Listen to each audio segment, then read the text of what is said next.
Hello partners, this chapter is also one of the important chapter of Indian polity।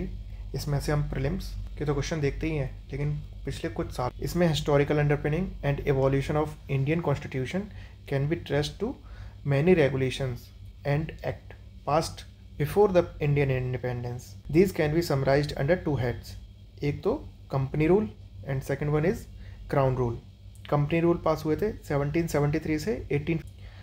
These company rule started after the British was granted Diwani rights post its British victory in the Battle of Buxar, and the crown rule start after the revolt of 1857। यहाँ पे important timeline दी गई है और ये बहुत ही अच्छे एक table में दिया गया है अच्छे तरीके से।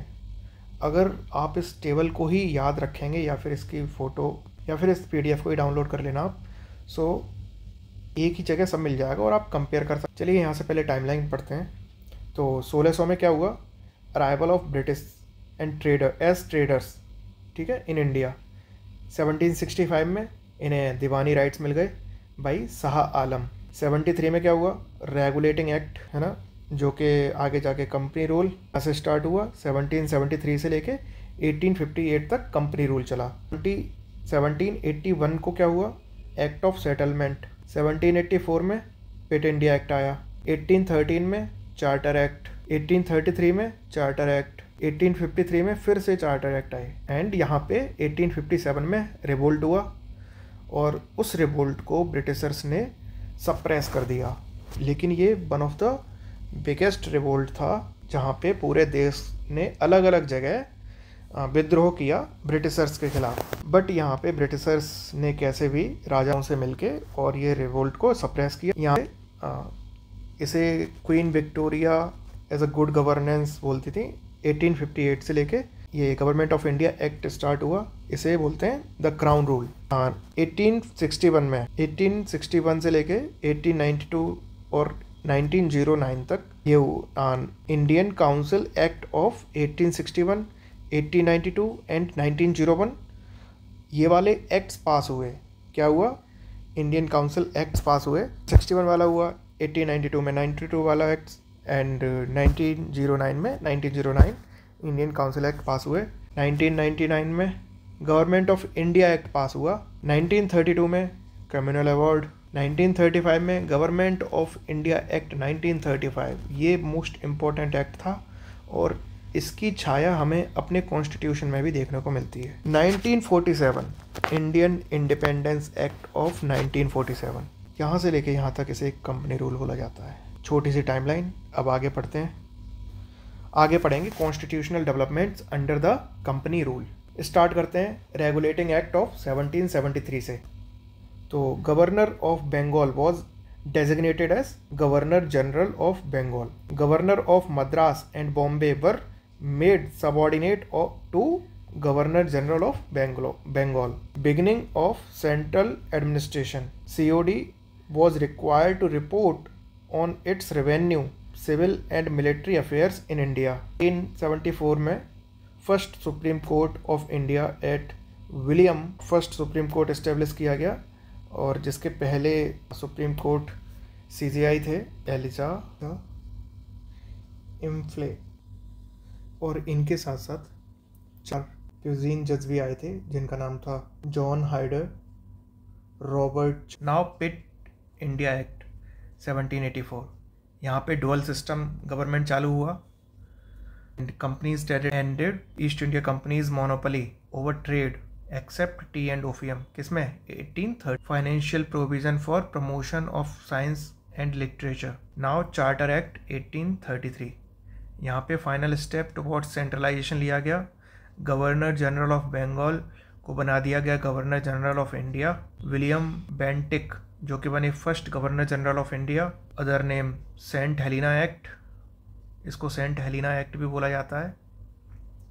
Legislative power of governors of Bombay and Madras presidencies, उनको रिमूव कर दिया गया। Failed attempt to introduce a system of open competitive for the civil services. Law commission under Macaulay to codify Indian law. Ended companies monopoly of trade in tea and trade with China. Charter act of 1853, यहाँ पे क्या हुआ कि पहले बार legislative and executive power of governors general council were separated and it marked the beginning of parliamentary system in India when 1853, और इसके बाद रिवोल्ट हुआ था. Indians were allowed services.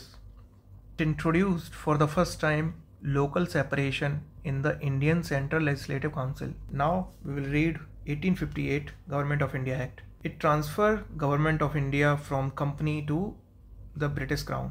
Governor General of India was designated as Big Tree of India. Lord Canning, first Viceroy of India. SOS was established, abolished BOC and COD, thus ended the dual system. Indian Council Act 1861, that is the beginning of representative institution, initiated decentralization as legislative power of Bombay and Madras.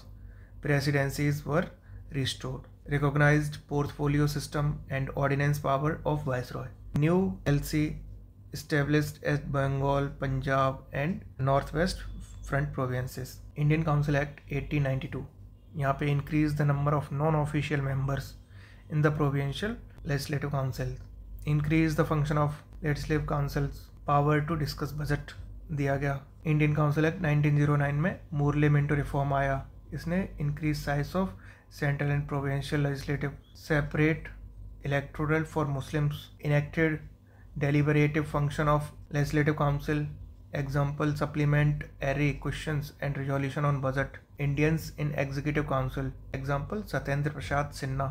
Government of India Act 19, bicameral at center and first time direct election हुए, उसमें limited franchise थी. Extended communal representation हुआ जहाँ पे six, Indian, Christian, Anglo Indians और European को भी communal representation दी गई. और पब्लिक सर्विस कमीशन बनाया गया and treasury commission. Now 1935 government of India act में establishment of all India federation comprising two provinces and princely state.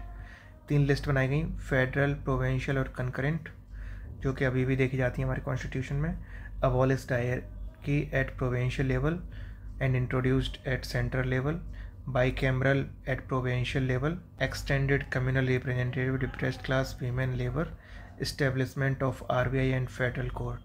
Indian Independence Act 1947, यहाँ पे क्या हुआ कि एंड ऑफ ब्रिटिश रूल हो गया. Abolish office of Viceroy and SOS. Empowered constituent assemblies to frame and adopt constitutions. Freedom to princely states to join dominion of India or Pakistan or to remain independent.